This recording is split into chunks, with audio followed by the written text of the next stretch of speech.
Hit TV ప్రేక్షకులకు నమస్కారం. ఈ రోజు మనతో పాటు జ్యోతిష్య రత్న అలాగే వాస్తు ప్రవీణులైన సాయి మోహన్ కుమార్ గారు ఉన్నారు. వారితో మాట్లాడి మనకి ఎన్నో అంటే వాస్తు పరంగానైనా, జ్యోతిష్య పరంగానైనా ఏ అనుమానాలు ఉన్నా కూడా గురువుగారు ఈరోజు మనకి అంటే దానికి తగిన సమాధానం చెప్తారనమాట. అంటే రెమెడీస్ లాంటివి కూడా గురువుగారు మనకు తెలియజేస్తారు. నమస్తే గురువుగారు. సాయిరామ్మ. శ్రీమన్ మహాగణాధిపతయే నమః. సదానింబవృక్షస్య మూలాదివాసాత్ సుధాస్రావిణం తిక్తమప్యప్రియంతం తరుం కల్పవృక్షాదికం సాధయంతం నమామీశ్వరం సద్గురుం సాయినాథం. తెలియజేయండి. గురువుగారు నిజంగా అంటే డైలీ అంటే మనం దైనందిన జీవితం అంటాం కదా! ఇలా ఎన్నో అంటే మనకి ఎన్నో రకాల అనుమానాలు కలుగుతూనే ఉంటాయి. ప్రతి నిత్యం చేసే పూజలో అయినా, ఏ రకంగానైనా చూసుకున్నా కూడా. గురువుగారు మనం జపం చేస్తూ ఉంటాం. చాలామంది ఆడవాళ్ళు, మగవాళ్ళు కూడా. ఈ 108 సార్లు స్తోత్రాలు చదవడం లేదంటే జపమాలతో దానికి సంబంధించిన ఏ దేవుడికి సంబంధించిన స్తోత్రం చదువుకున్నా కూడా జపమాలను మనం వాడుతూ ఉంటాం నిత్యం. అవునమ్మా. అలాంటి జపమాలలో 108 పూసలకి ఉండే దాని వెనకాల ఉండే అసలు అంటే ఆ రహస్యం అనాలా? లేదంటే ఎందుకు దాన్నే వాడతారు? అంటే ఆ జపమాలలో 108ని సంఖ్యగా తీసుకోవడం వెనక ప్రధాన కారణం ఏంటంటారు? తప్పకుండా తెలియజేస్తానమ్మా. ప్రతి ఒక్కరూ తెలుసుకోవాల్సిన విషయం ఇది. మనకు ఏదైనా సరే భగవంతుని అనుగ్రహంతో మనం ఎంత శారీరక శ్రమతో ఎంత కష్టపడినా చివరి ఫలితాన్ని భగవంతుని మీద ఆధారపడి జీవిస్తూ ఉంటాం. అందులో భాగంగా మనం ఆ యొక్క ఫలితాన్ని సకాలంలో పొందాలి అని అంటే భగవంతునికి సంబంధించిన నామాన్ని మనం చదువుకుంటూ ఉంటాం. ఇప్పుడు శివభక్తులు ఓం నమ శివాయ అని చదువుతారు. విష్ణు భక్తులు నమో నారాయణాయ అంటారు. సాయినాథుని గురించి ఓం నమో సాయినాథాయ నమః అంటారు. ఇట్లా వారి వారి భక్తిని బట్టి వారు ఎంచుకొని అంటే కులదేవతగా ఆరాధించే భగవంతుణ్ణి ఆరాధిస్తూ ఉంటారు. ఇక్కడ మనకు ఒక విషయం తెలుసుకోవాలి. మననాత్రాయితే ఇతి మంత్ర అంటారు. ఒక అక్షరాన్ని పదే పదే చదివినప్పుడు అది మంత్రం అవుతుంది. ఆ మంత్రం యొక్క శక్తి 108 సార్లు పఠించడం వల్ల వంశపారంపర్యంగా ఏర్పడిన ఎటువంటి దోషాలైనా పోగొట్టుకోవచ్చు అనేది శాస్త్రంలో తెలియజేయబడింది. దానికి ప్రత్యేకంగా ఆ మంత్రాన్ని పదే పదే చదవడాన్ని జపం అంటారు. ఈ యొక్క జపం అనే పదం ఎందుకు వచ్చింది అని అంటే జకారో జన్మ విచ్ఛేద పకారో పాపనాశన అన్నారు. అంటే మానవ జీవితంలో మనం ఈ యొక్క జీవిత విధానంలో ఎన్నో రకాల పాపకర్మ పుణ్య ఫలితాలు ఎన్నో మనం పొందుతూ ఉంటాం. తెలిసి తెలియక చేసిన కొన్ని పాపాలు ఉంటాయి, కొన్ని మనం చేసిన మంచి ఫలితాలకి అనుభవించాల్సిన కొన్ని శుభాలు ఉంటాయి. ఇక్కడ పాపానికి సంబంధించి కానీ శుభాలకు సంబంధించి కానీ ఈ జన్మలో చేసుకున్న వాటికి మరలా ఇంకొక జీవితం అనేది మరలా మానవ జన్మ అనేది ప్రతి ఒక్కరికి ఏర్పడుతుంది. అందులో భాగంగా ఇక్కడ జకారో జన్మ విచ్ఛేద అని తెలియజేయబడింది. అంటే ఈ యొక్క జపాన్ని ఒక నామాన్ని పదే పదే చదవడం వల్ల ఆ యొక్క జన్మ అనేది మరలా కలగకుండా ఉండడానికి ఒకటి. రెండోది పకారో పాపనాశన. ఈ జన్మలో చేసుకున్న ఏ పాపమైనా సరే అది ఈ జన్మలోనే హరింపబడుతుంది అన్నమాట. అందువల్ల జపం అనే పదాన్ని ఉపయోగించడం జరిగింది. ఈ యొక్క జపానికి సంబంధించి ఉపయోగించే మాలకి కానీ ఏ మాలైనా సరే అది రుద్రాక్షమాల కావచ్చు, తులసి మాల కావచ్చు, చందనమాల కావచ్చు, స్ఫటికమాల కావచ్చు, ఏ మాలకైనా కూడా 108 పూసల్ని తీసుకోవడం జరుగుతుంది. ఇక్కడ మనం ఒక విషయాన్ని గమనించాలి. అష్టోత్తర మాల అని అంటే మనం ఏ దేవునికి సంబంధించిన నామాలను మనం పఠిస్తున్నా దాంట్లో 108 నామాలు ఉంటాయి అన్నమాట. 108 ఎందుకు తీసుకోవాలి? 110 తీసుకోవచ్చు, లేదా 97 తీసుకోవచ్చు. శాస్త్ర ప్రకారంగా 108ని చెప్పడానికి ఒక ప్రామాణిక రహస్యం అనేది తెలియజేయబడింది. దాంట్లో 2 రకాలు ఉన్నాయన్నమాట. ఒకటి, ఒక మనిషి ప్రతిరోజు 24 గంటల కాలంలో 21,600 సార్లు శ్వాస తీసుకుంటాడు. ఈ యొక్క శ్వాస తీసుకునే సాంప్రదాయంలో తను అంటే పగల కాలాన్ని కనుక మనం లెక్కేస్తే 12 గంటల ప్రామాణికంగా తీసుకొని సగం శ్వాసను కనుక లెక్కేస్తే 10,800 సార్లు మనిషి శ్వాస తీసుకోవడం అనేది జరుగుతుంది.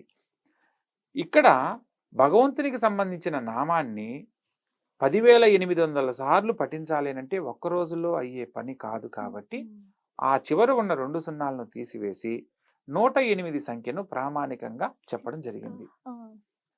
అది ఒక సాంప్రదాయం. మరొక సాంప్రదాయంలో మనం ఎవరి జాతకాల్లో అయినా సరే ఒక పేరుతో ఒక పుట్టిన బిడ్డకు ఒక పేరుతో నామకరణం చేయడం జరుగుతుంది. ఆ బిడ్డకు సంబంధించిన ఏదైతే పేరు పెడతామో ఆ పేరుకు ఒక నక్షత్రము, ఆ నక్షత్రానికి ఒక రాశి, అవును. ఆ రాశికి సంబంధించిన ఒక అధిపతి ఉంటారు. ఇది జ్యోతిష్ శాస్త్రంలో హ్మ్. ఇది గ్రహ మండలం అనే పేరుతో పిలువబడుతుంది హ్మ్. అనమాట.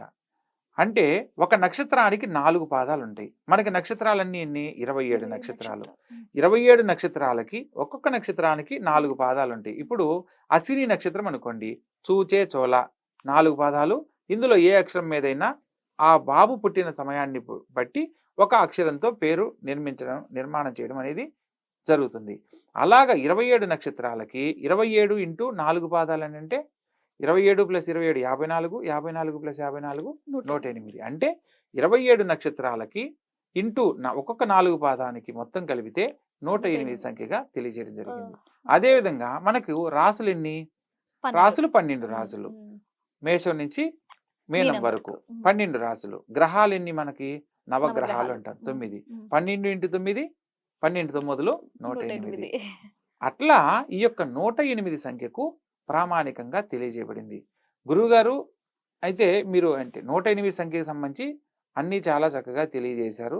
కానీ మనకు ఏదైనా గుళ్ళో ఏదైనా మన జాతకానికి సంబంధించిన ఏదైనా పొరపాట్లు జరిగేటప్పుడు పలానా దేవుడికి సంబంధించి ఈ అష్టోత్తరం చేయించుకోండి మీకు అవును. బాగుంటుంది అవును. అంటుంటారు. అవును. అలానే ఎందుకు చేయించుకోవాలి అని అంటే దానికి ఒక ప్రామాణికంగా ఒక హ్మ్. విషయం హ్మ్. తెలుసుకోవచ్చమ్మా మనం. హ్మ్. మన పేరుతో ఒక అక్షరం ఉంటుంది. నా పేరు సాయి మోహన్. ఆ! అంటే శతభిష నక్షత్రము కుంభరాశి వస్తుంది. శతభిష నక్షత్రానికి 4 పాదాలు. గో, సా, సి, సు. ఈ 4 పాదాల్లో సాయి మోహన్ అనేది రెండో పాదం కాబట్టి అవును. అంటే ఈ 4 పదాల్లో ఒక అక్షరం మీద నా నా పేరు పేరు. అవును. లిఖించబడింది. హ్మ్. అదే విధంగా నా తల్లి గారికి సంబంధించి ఒక హ్మ్. అక్షరం ఉంటుంది. హ్మ్. నా తండ్రి గారికి సంబంధించి ఒక ఒక అక్షరంతో అక్షరం ఉంటుంది. ఉంటుంది. అవును. అలా నా అమ్మ తరపున గాని, నాన్నగారి తరపున గాని పూర్వీకులకు సంబంధించి ఏదో ఒక పేరు మీద, ఏదో ఒక అక్షరం మీద వాళ్ళకొక పేరు అనేది హ్మ్. ఐ ఆ! మీన్ అనుకోవడం అనేది జరుగుతుంది. హ్మ్. అటువంటప్పుడు మనకి మన తల్లిగారి పేరు తెలుసు, వాళ్ళ తల్లిగారి పేరు తెలుసు. మహా తెలుసుకుంటే ఇంకొకరి ఇంకొకళ్ళు గురించి కూడా అంతే. తెలుసుకోగలం. అంతే. అంతకుముందు ఎవరి పేరుతో ఎలా ఉందనేది తెలుసుకోలేం. ఆ! కానీ మనకి జాతక రీత్యా జన్మలగ్న చక్రాన్ని రాసేటప్పుడు ప్రామాణికంగా ఒక విషయాన్ని తెలియజేస్తారు. జననీ జన్మ సౌఖ్యానాం వర్ధని కుల సంపదం పదవి పూర్వపుణ్యానాం లిఖ్యంతే జన్మపత్రిక.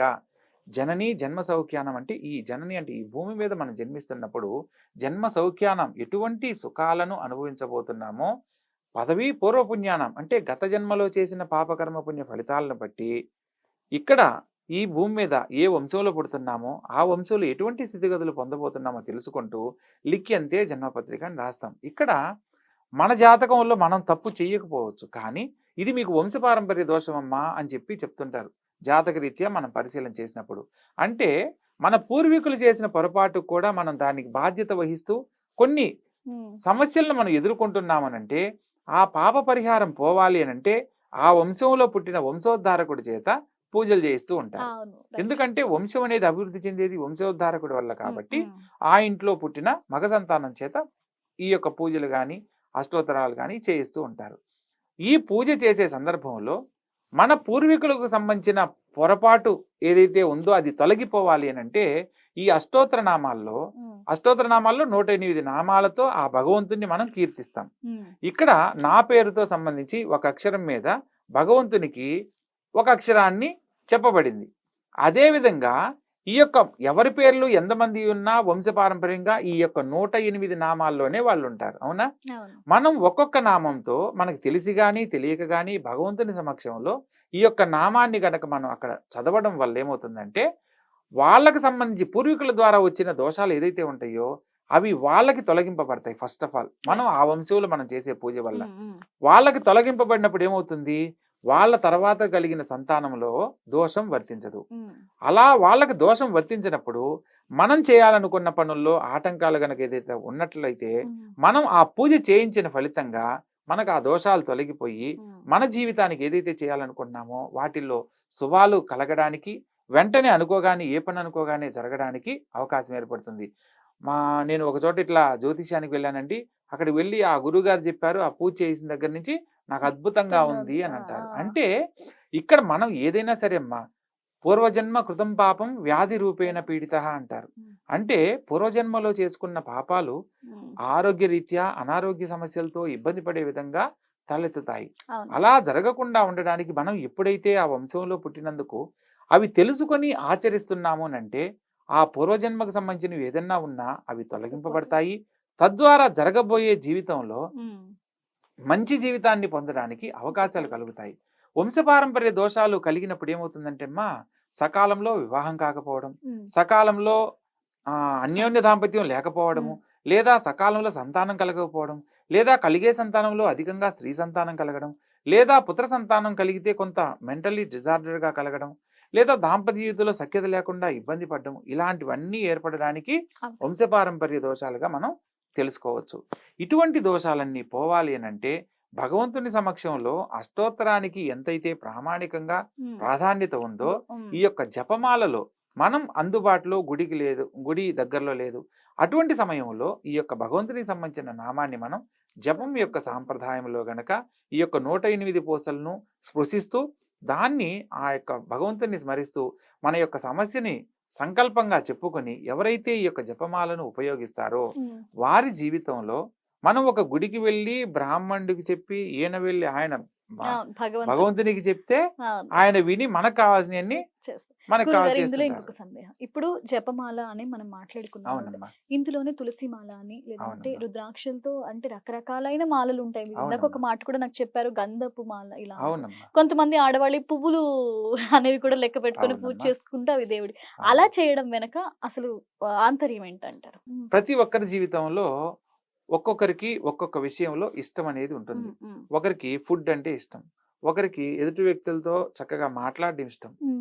ఒకరికి పాడటం ఇష్టం. హ్మ్. ఇక్కడ ఈ ఇష్టాలు ఎలా అయితే ఏర్పడ్డాయో భగవంతునికి సంబంధించి అర్చించడానికి హ్మ్. ఒక్కొక్క భగవంతునికి ఒక్కొక్కటి ప్రకృతిలో ఎన్నో రకాలుగా మనకు హ్మ్. లభ్యమవుతున్నాయి. హ్మ్. హ్మ్. ఈశ్వరుని ఆరాధించాలంటే బిల్వపత్రానికి చాలా విశిష్టత ఉంది. విశిష్టత. త్రితలం త్రిగుణాకారం త్రినేత్రం చ త్రిహాయుధం త్రిజన్మ పాప సంహారం ఏకబిల్వం శివార్పణం అని చదువుతాం. అవును. అంటే ఈశ్వరుడికి సంకేతమైన త్రినేత్రానికి సంకేతం, ఆయన త్రిశూల ఆయుధానికి సంకేతం, త్రిగుణాకారానికి అంటే సృష్టి స్థితి లయకారకులకు సంకేతం. అలా ఈ యొక్క బిల్వపత్రాన్ని ఈశ్వరుడికి సమర్పించినంతనే త్రిజన్మ పాప సంహారం 3 జన్మల పాపాలు తొలగింపబడతాయి.